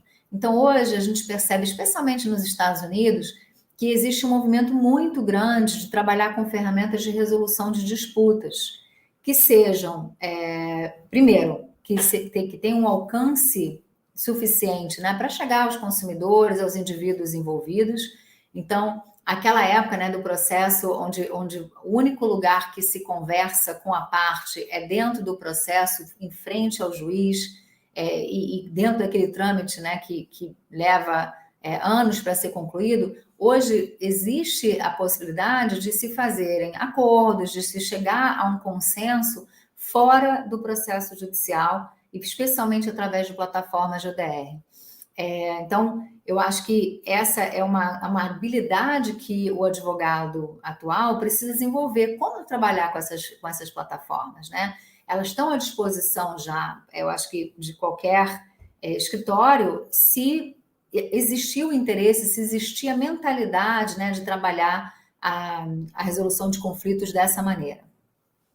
Uma terceira habilidade que eu vejo que o advogado atual precisa também desenvolver é o aprimoramento da comunicação, da sua forma de se comunicar, seja através de contratos, seja através de peças judiciais, mas está claro, eu acho que para todo mundo, que o advogado no juridiquês ele não tem mais a eficácia, né, que a gente espera na solução de problemas. Então, vou dar um outro exemplo. O juiz recebe talvez 1000 processos por dia, né, para decidir, um juiz de primeiro grau. Para que esse juiz possa ler todo o conteúdo que está ali, escrito da forma como nós fomos treinados, né, lá na faculdade, petições que entram, né, nas preliminares, depois na redação dos fatos, enfim, são petições que normalmente acabam sendo muito longas, porque incluem jurisprudência, incluem artigos, né, que são referenciados dentro da petição. Hoje, com as ferramentas do Visual Law, né, do Legal Design de uma forma geral, nós temos a vantagem de poder usar de determinadas ferramentas do digital, né, do ambiente digital, para facilitar a leitura e a compreensão desses documentos. Então, até agora, recentemente, né, eu tenho visto petições que carregam QR Codes, onde antigamente você colocava parágrafos e várias páginas referenciando legislação, jurisprudência, hoje você usa um QR Code e você remete o juiz àquela informação se for necessária, se ele precisar fazer aquela consulta. Mas você tem uma peça mais clara, mais curta, mais limpa, mais simples, onde ele talvez consiga, de forma mais rápida, entender o que existe ali, o que está sendo discutido e qual é a decisão que ele precisa tomar. Então, esse é um exemplo de como o Visual Law pode aprimorar, né, a comunicação e a efetividade de advogados na representação de partes perante o judiciário. E também, claro, o Visual Law é muito útil em contratos e na comunicação, por exemplo, de empresas com prestadores, de empresas com consumidores. A melhor coisa para uma empresa, para que ela possa evitar conflitos com seus consumidores ou seus parceiros, é que as regras, né, sejam muito claras entre eles. E para isso, os contratos que utilizam Visual Law, utilizam ferramentas e o design, né, para facilitar a compreensão de documentos, eu entendo que é de grande valia também, né? É algo que os advogados precisam se acostumar, assim como a gente, nós advogados, quando entramos num site, quando entramos num aplicativo, a gente quer ver tudo muito simples, né? Muito fácil de usar. A gente sabe que aplicativos usam a experiência do cliente, a experiência do usuário, como uma base para oferecer mais efetividade na prestação de serviços. O Visual Law não deixa de ser exatamente isso, uma maneira de transformar aquela peça judicial, transformar a experiência do usuário daquela peça judicial em algo mais agradável, em algo mais efetivo. Então, essa é uma outra habilidade que eu gostaria de destacar para os advogados atualmente.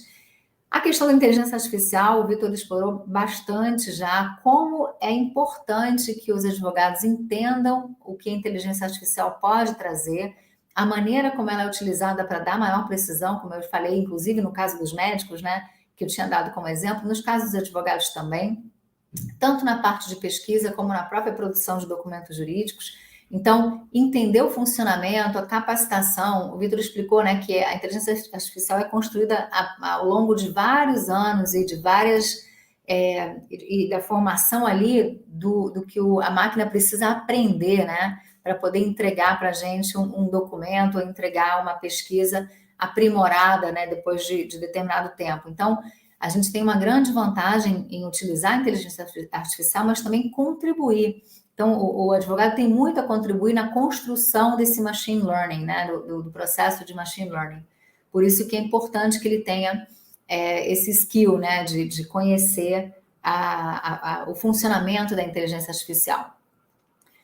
Bom, além disso, eu entendo que a gente tem também uma série de novos conteúdos. E aí, o que eu quis trazer com essa tela, né, esse slide?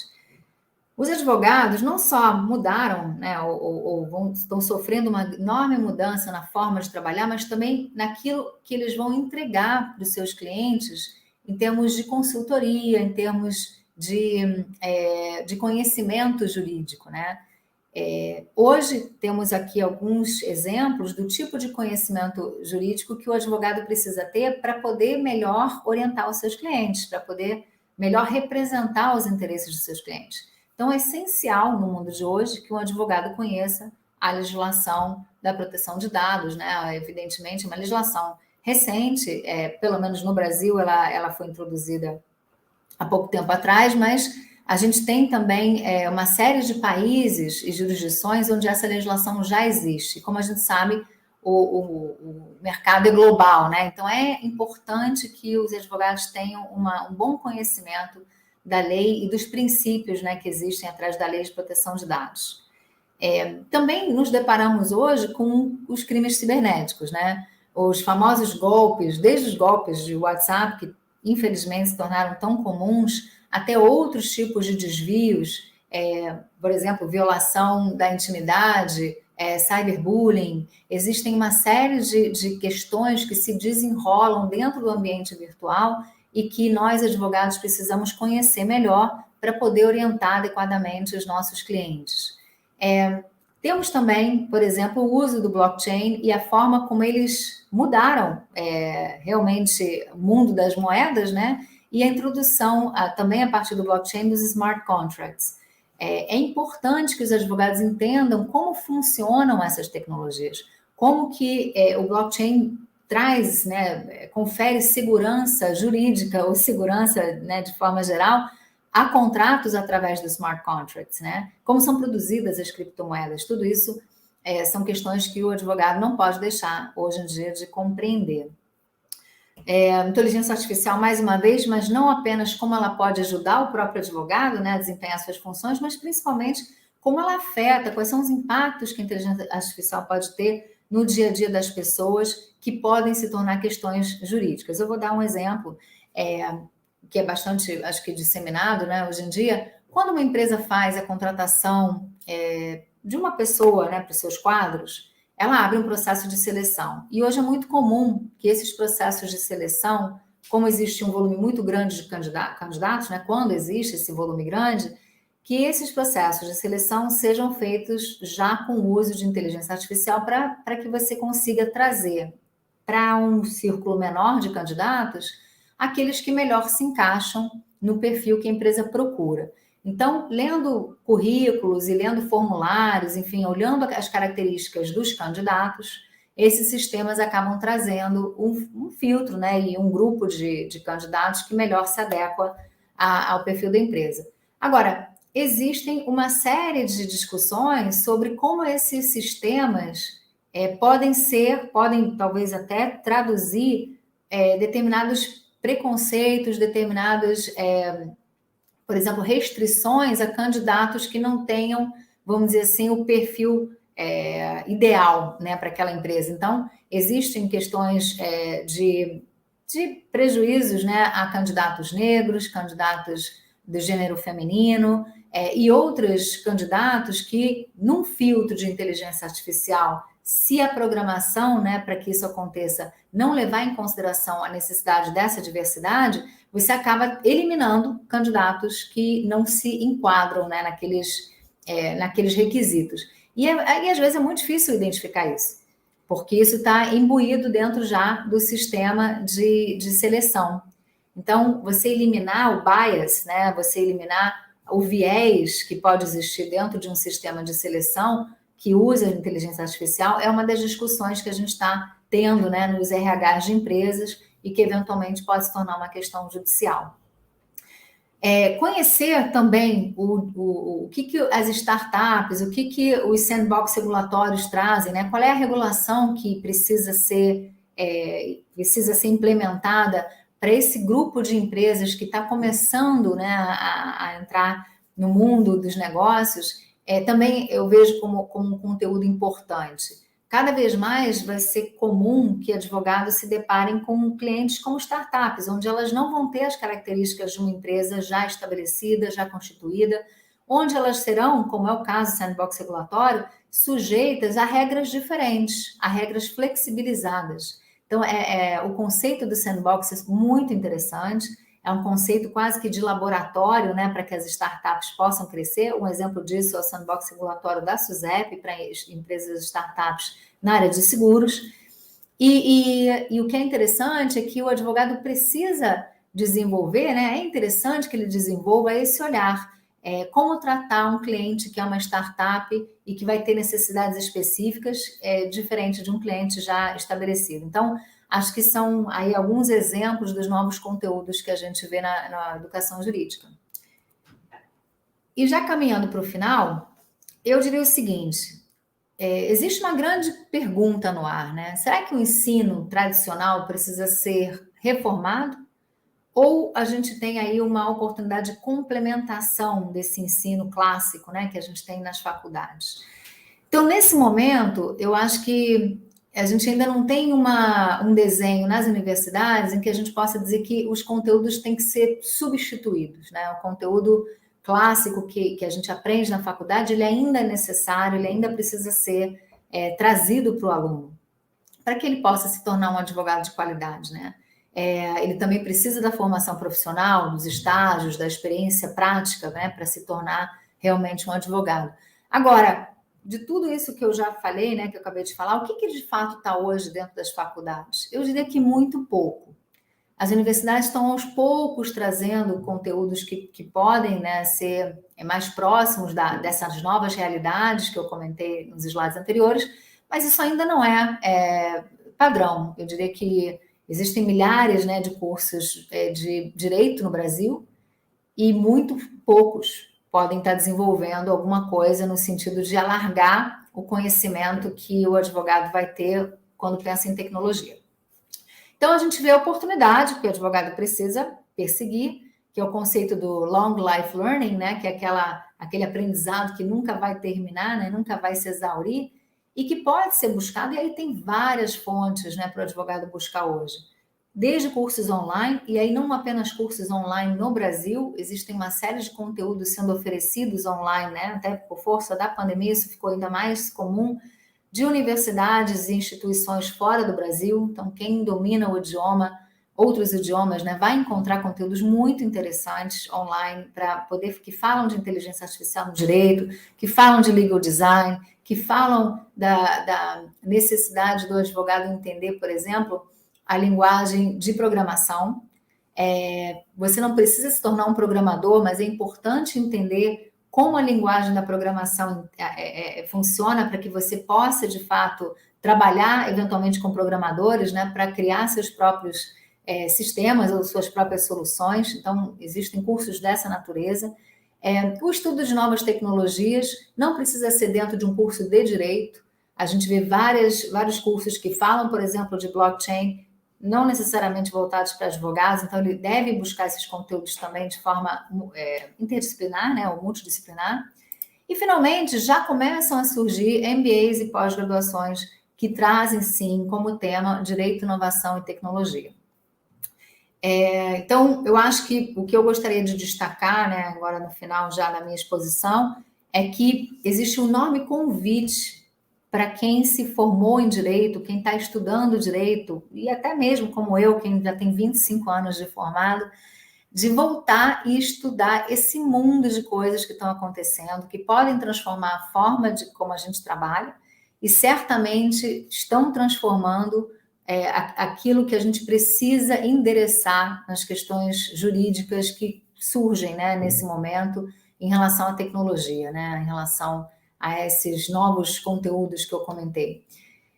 Enfim, esses eram os pontos que eu queria trazer. Eu acho que é fascinante, né, e o que a gente está vivendo, e como eu falei, né, o convite é para que a gente nunca deixe de exercer o aprendizado, porque é a única coisa que a mente não se exaure, né, não se amedronta e nunca se arrepende, principalmente, né? Como diria Leonardo da Vinci há muitos séculos atrás. E é isso. Gostaria de agradecer novamente ao convite de vocês, né, em fazer essa exposição, essa breve exposição. Certo, Maria Alicia, muito interessante. Temos algumas perguntas aqui. Eu queria passar, eu não sei se o Carlos ainda está aí, que ele disse que tinha um compromisso às 11h30. Ele ia fazer a pergunta. Que sair, sim. Saiu, né? Então eu vou fazer a pergunta que eu tinha passado para o Carlê. Vamos lá, então. Marcele Souza Faria.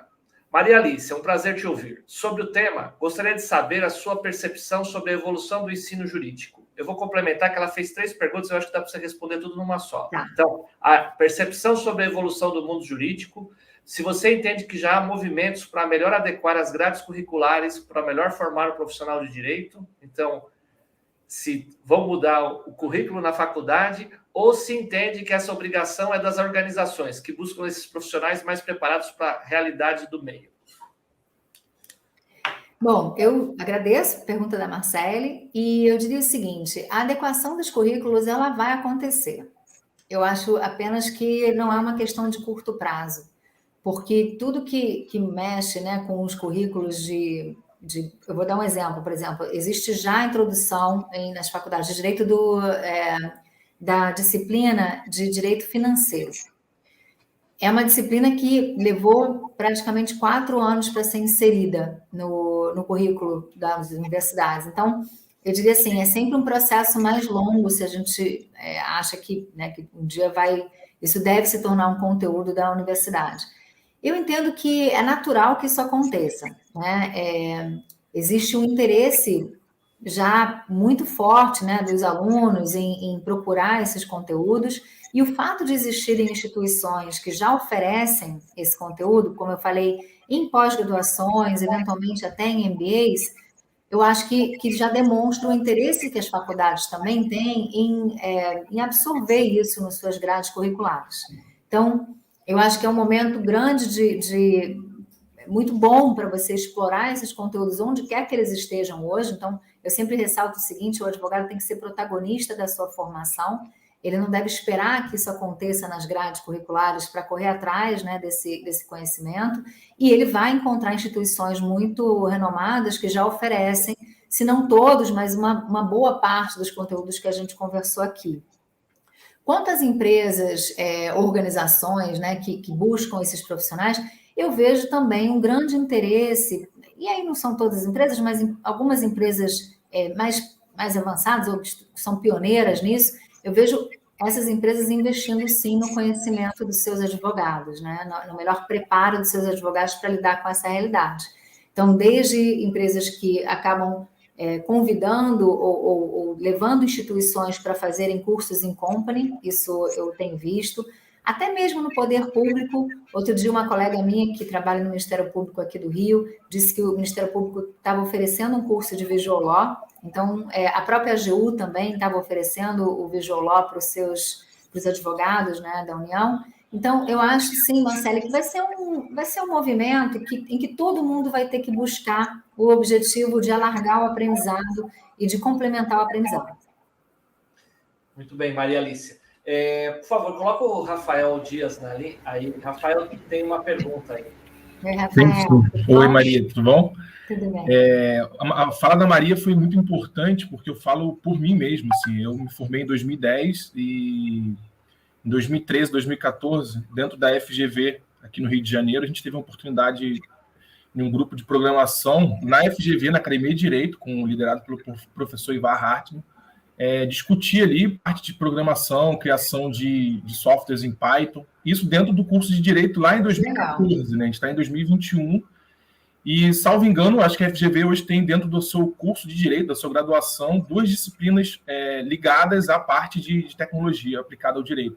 Salvo engano, acho que a parte de ciência de dados e também a parte de programação em Python, né, para você criar soluções ali rápidas. Então, você já vê uma evolução em algumas universidades, salvo engano, acho que a PUC também tem alguma coisa relacionada à parte de geração de contratos em blockchain também. Então, você já vê um movimento das próprias universidades em adequar a sua grade para atender essa necessidade que o mercado já tem, né? Mas eu acho que é aquilo, né? A gente tem que ficar esperando que as universidades promovam o conhecimento e o debate. Acho que a própria B2L, a gente aqui no Lautec Rio, está fazendo esse papel de provocar essas iniciativas. Vou fazer uma pergunta aqui do Júlio, ele já fez uma outra pergunta anteriormente, que é: como a empresa deve lidar com seus advogados já empregados? Ela deve providenciar cursos ou cobrar que sejam feitos? Ou a simples contratação de novos advogados já é o ideal?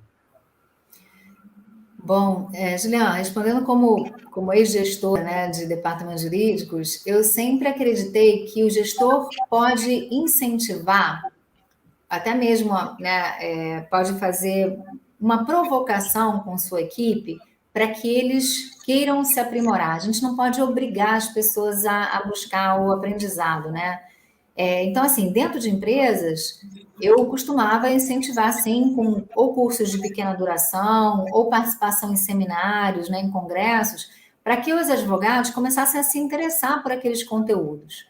Então, existem empresas que providenciam os cursos, como eu falei, mas nunca vai ser nunca vai ser um aprendizado muito profundo.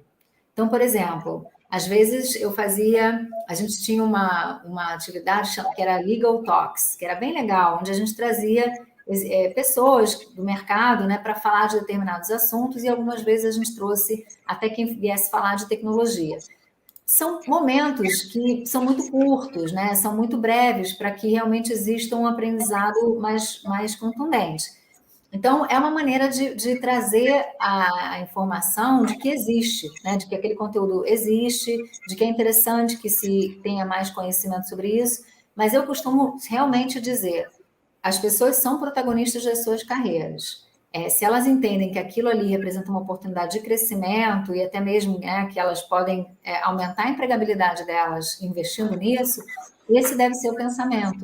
Nunca esperar. Eu sou contra que qualquer pessoa fique esperando a mudança bater na porta, né, da sua empresa ou ser oferecida para você. Então, acho que é importante que as empresas incentivem, mas que os alunos busquem, né, que os advogados busquem isso por conta própria. Legal, Maria Alice. Tem mais uma pergunta aqui. Vamos responder rapidinho. Estouramos o tempo aqui, mas vai ser a última pergunta e eu já fiz o sorteio, já vou informar os ganhadores da Ecodot e dos vouchers dos organizadores, tá? Marie Mesidor. Bom dia. A introdução de novas tecnologias traz benefícios, mas também aspectos negativos para os advogados e o sistema jurídico. Poderia abordar esses aspectos, até mesmo para pensar como atenuá-los? Bom, com certeza sempre vão existir aspectos negativos, né? Eu dei o exemplo de um deles, que eu acho que no mundo jurídico também pode acontecer, quando você, por exemplo, no uso da inteligência artificial, você parametriza uma petição ou um contrato para ser feito de uma determinada maneira e, de repente, aquela parametrização não é a melhor e você acaba gerando ou impactando, né, um volume grande de trabalho a partir de uma premissa errada. Isso pode acontecer. Eu vou dar um exemplo, né? Vou fazer uma pesquisa sobre jurisprudência. Se a minha ferramenta de pesquisa não for uma ferramenta que vai olhar todos de fato, né, todos os elementos importantes que aquela jurisprudência traz, eu posso acabar tendo um viés na minha pesquisa que não traduz a realidade. Então, essa é uma das formas, né, de você ter um aspecto negativo aí do uso de inteligência artificial. Eventualmente, outro aspecto negativo é você ter dentro da própria análise de jurimetria também gerar uma percepção equivocada dos números, né? Porque também depende de quem está fazendo as perguntas, de quem está fazendo a pesquisa. Se você começa... É aquela história, né, gente? Quando você faz uma pesquisa, às vezes você pode direcionar para aquilo que você quer encontrar, não necessariamente para aquilo que existe. Então, eu acho que esse é um segundo aspecto que pode existir, e para isso é importante que aquilo que está se pesquisando, as premissas do que você quer encontrar sejam muito claras para que você possa traduzir isso na jurimetria, né? Na própria análise dos dados. Enfim, eu só continuo achando que existem mais aspectos positivos do que negativos.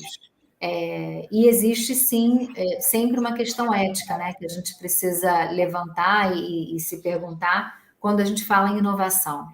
Sempre vão haver aqueles que ultrapassam determinados limites usando a tecnologia, né?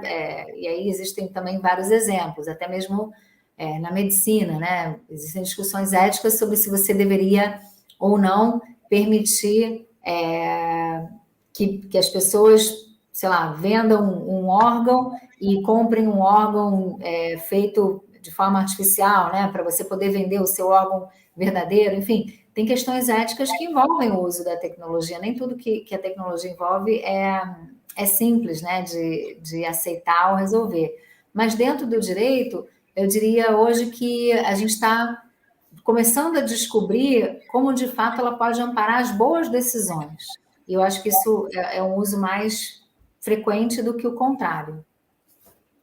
Tá certo, Maria Alicia, muito obrigado. Agradeço a sua participação. Essa disseminação do conhecimento de forma gratuita, muito interessante.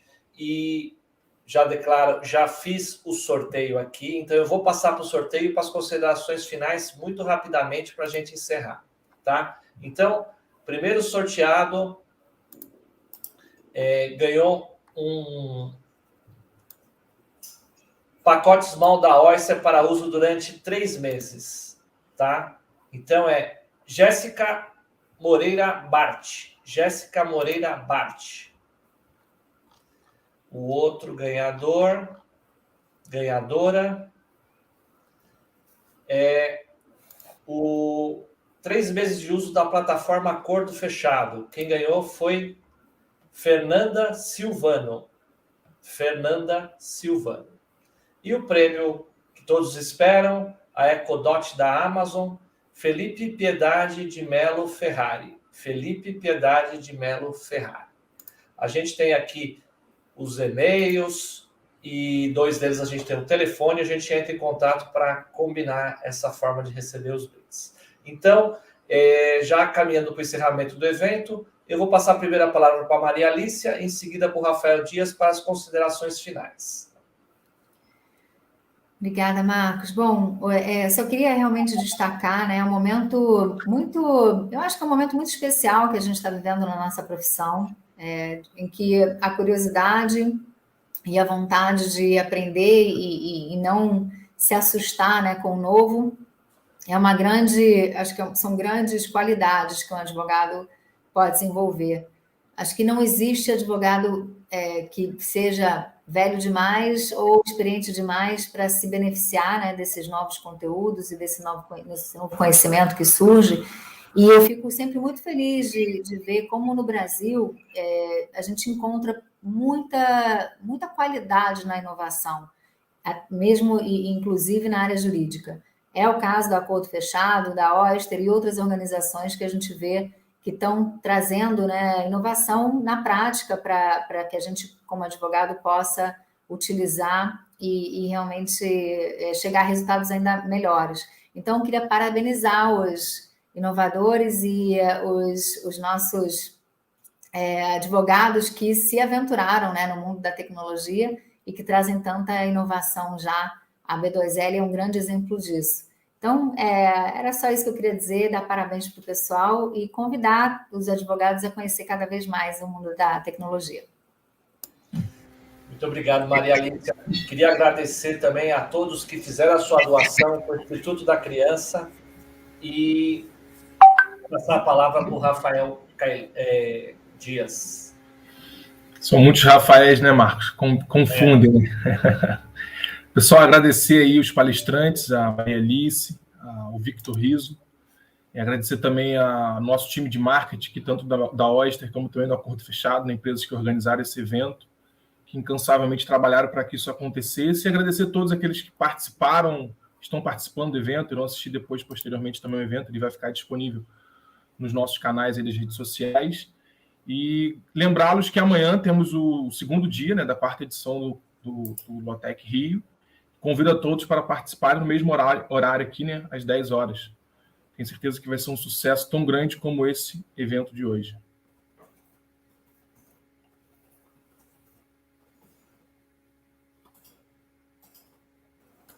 Desculpa que eu estava trocando de tela e tinha mutado o microfone.